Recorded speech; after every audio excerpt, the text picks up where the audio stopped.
नमस्कार दोस्तों, कैसे हैं आप लोग। और आशा करता हूँ आप सभी लोग अच्छे होंगे। दोस्तों, आज इस सेशन में हम जो लास्ट टाइम हमने छोड़ा था उसके बाद से हम स्टार्ट करेंगे सीआरपीसी के सेक्शन 41 से। और ये सेक्शन सीआरपीसी का 41 अध्याय 5 में आता है। और इस चैप्टर का टाइटल है व्यक्तियों की गिरफ्तारी। तो इस सेक्शन का जो टाइटल है वो है पुलिस वारंट के बिना कब गिरफ्तार कर सकेगी। तो ये कुछ कंडीशन बताई गई हैं सेक्शन 41 में कि एक पुलिस अधिकारी है वो वारंट के बिना किसी भी अभियुक्त को कब गिरफ्तार कर सकता है। तो इसमें हम शुरुआत करते हैं। इसमें कुछ कंडीशन दी गई है। तो पहली कंडीशन है कोई पुलिस अधिकारी, 41 का ए है ये, कोई पुलिस अधिकारी मजिस्ट्रेट आदेश के बिना और वारंट के बिना ऐसे व्यक्ति को गिरफ्तार कर सकता है। तो उसमें कंडीशन दी हुई है। जो पहला है, जो संज्ञेय अपराध करता है, जो संज्ञेय अपराध करेगा उसको पुलिस वारंट के बिना गिरफ्तार कर सकेगी। इसके बाद नेक्स्ट जो है वो है जो इसमें है जो पुलिस अधिकारी की उपस्थिति में संज्ञेय अपराध करता है। फिर नेक्स्ट जो है जिसके विरुद्ध कोई परिवाद दर्ज किया गया है या विश्वसनीय सूचना प्राप्त की गई है या युक्तियुक्त संदेह विद्यमान है कि उसने कोई संज्ञेय अपराध किया है, और ऐसा अपराध जो 7 वर्ष तक का हो सकता है, ये कंडीशन है। और इसके बाद है पुलिस अधिकारी को ऐसे परिवाद सूचना या संदेह के आधार पर यह विश्वास करने का कारण है कि उसने उक्त अपराध किया है।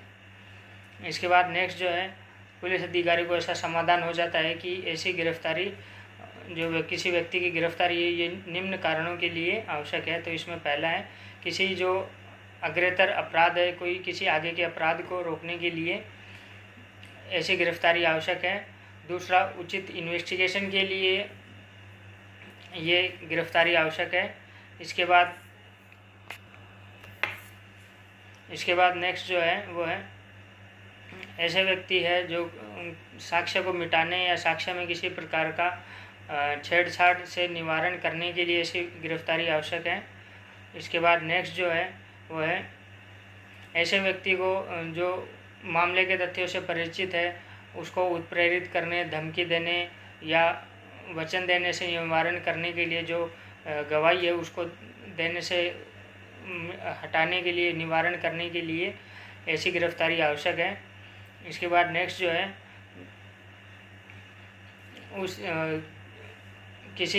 उसकी न्यायालय में उपस्थिति जब अपेक्षित हो यह सुनिश्चित की जा सके, ऐसी कंडीशन में उसकी गिरफ्तारी आवश्यक है।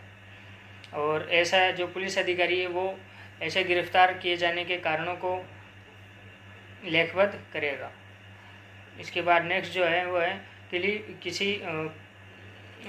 इसके बाद नेक्स्ट जो हम देखें, परंतु कोई पुलिस अधिकारी ऐसे सभी मामलों में जिसे किसी व्यक्ति की गिरफ्तारी इस उपधारा के उपबंधों के अधीन अपेक्षित नहीं है, गिरफ्तारी न करने के कारणों को भी अभिलिखित करेगा। यदि कोई व्यक्ति है जिसकी गिरफ्तारी करना आवश्यक नहीं है तो उसको भी किन कारणों से नहीं है ये गिरफ्तारी करने के कारणों को भी, गिरफ्तार न करने के कारणों को भी लिखेगा।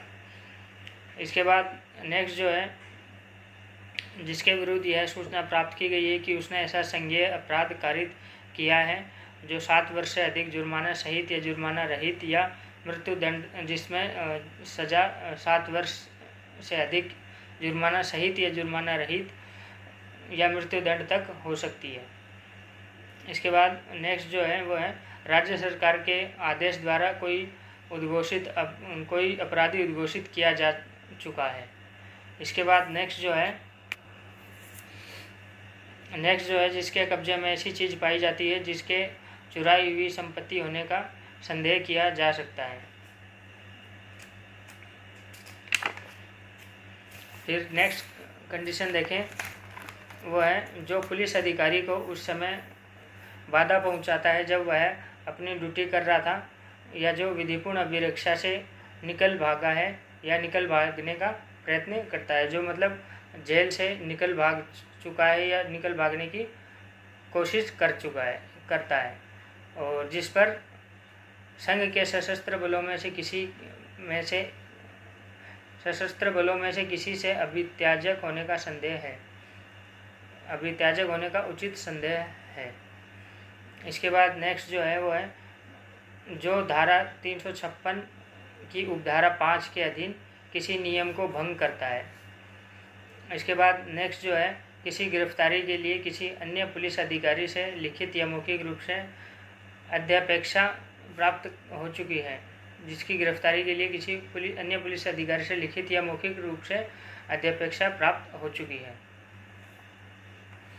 यह है ये कंडीशन है। इन कंडीशन में कोई भी जो पुलिस अधिकारी है वो किसी भी व्यक्ति को बिना वारंट के गिरफ्तार कर सकता है। और इसमें एक मेन केस है वो है DK Basu versus state of West Bengal AIR 1997 SC 610। तो दोस्तों ये था सेक्शन 41 CRPC। इसके अलावा इसमें कुछ एक्स्ट्रा अगर हम बात करें तो ये है जो पुलिस अधिकारी है। पुलिस अधिकारी से क्या मतलब है? पुलिस अधिकारी से पुलिस विभाग का कोई ऐसे कर्मचारी से हैं, चाहे वह सिपाही हो या कोई सर्वोच्च अधिकारी हो, ऐसे व्यक्ति को पुलिस अधिकारी माना जाएगा। और परंतु इसमें एक जो चौकीदार होता है, चौकीदार को पुलिस अधिकारी के रूप में नहीं माना जाएगा। और ये चौकीदार को पुलिस अधिकारी के रूप में नहीं माना जाएगा। ये किस केस लॉ में कहा गया है? तो ये कहा गया है Jangi Singh versus emperor AIR 1944 Allahabad 117। इस केस में ये बात कही गई है। और इसके अलावा एक केस और है, वह है MC अब्राहिम वर्सेस महाराष्ट्र राज्य। ये है 2003 का। इसके साइटेशन में देखूं तो ये है 2003 2 SCC 649। इस केस में कहा गया है केवल इस कारण कि किसी व्यक्ति की अग्रिम जमानत की अर्जी खारिज हो चुकी है तो उसकी तत्काल गिरफ्तारी के निर्देश का आधार नहीं बन सकता, ये इस केस में कहा गया। और यदि बात करें किसी स्त्री की गिरफ्तारी के बारे में, तो किसी भी स्त्री की जो गिरफ्तारी है वो किसी महिला की उपस्थिति में, महिला सिपाही की उपस्थिति में की जाएगी। और इसमें इससे रिलेटेड एक केस है। इस केस का नाम है महाराष्ट्र राज्य बनाम Christian community welfare council of India. और इसकी साइटेशन में देखूं तो 2003 8 SCC 546 ये इसकी साइटेशन है। ये साइटेशन है। और इस केस में कहा गया है यदि गिरफ्तारी करने वाले अधिकारी का युक्तियुक्त रूप से इस बात का समाधान हो जाता है कि महिला सिपाही की उपस्थिति उपलब्ध या संभव नहीं हो सकती और अथवा गिरफ्तारी में विलंब अन्वेषण के क्रम को अवबाधित कर सकता है, तो वह दिन अथवा रात में किसी भी समय और किसी महिला सिपाही की अनुपस्थिति में भी गिरफ्तारी कर सकता है। इस केस में अगर एक सिंपल तरीके से देखा जाए तो इस केस में ये कहा गया कि यदि कोई पुलिस अधिकारी है उसको ये लगता है कि जो महिला है उसको गिरफ्तारी कि यदि गिरफ्तार करने वाला कोई अधिकारी है उसको ये लगता है कि महिला सिपाही की उपस्थिति उपलब्ध या अभी संभव नहीं हो सकती, उसकी उपलब्धता नहीं हो सकती, तो इससे गिरफ्तारी में विलंब हो सकता है और अन्वेषण जो इन्वेस्टिगेशन है उसको भी ये बाधित कर सकता है, उसको भी इस कारण से बाधा उत्पन्न हो सकती है। तो वह दिन में या रात में या किसी भी समय किसी महिला सिपाही की अनुपस्थिति के बिना भी किसी जो स्त्री है उसको गिरफ्तार कर सकता है।